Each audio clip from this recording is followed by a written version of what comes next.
Washington, AP. President Joe Biden is set to mark the 21st anniversary of the September 11 attacks at the Pentagon, a year after he ended the long and costly war in Afghanistan that the U.S. and allies launched in response to the terror attacks.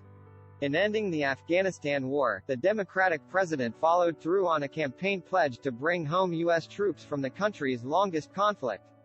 But the war concluded chaotically in August 2021, when the U.S.-backed Afghan government collapsed in the face of a countrywide Taliban advance that returned the fundamentalist group to power. A bombing claimed by an Afghanistan-based extremist group killed 170 Afghans and 13 U.S. troops at Kabul's airport, where thousands of desperate Afghans gathered in hopes of escape before the final U.S. cargo planes departed over the Hindu Kush.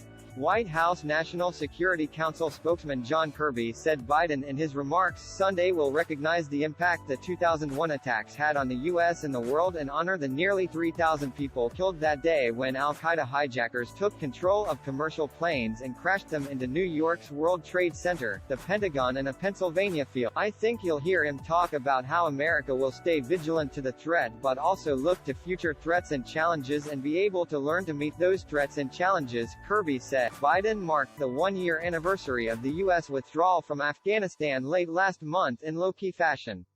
He issued a statement in honor of the 13 U.S. troops killed in the bombing at the Kabul airport and spoke by phone with U.S. veterans assisting ongoing efforts to resettle in the United States Afghans who helped the war effort.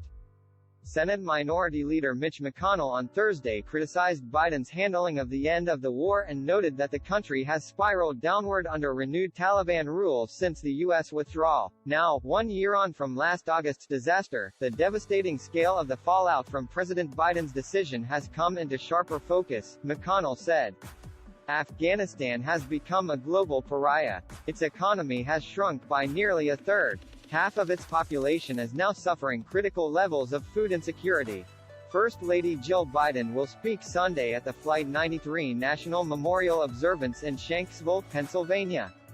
Vice President Kamala Harris and her husband will go to New York City for a commemoration ceremony at the National September 11 Memorial.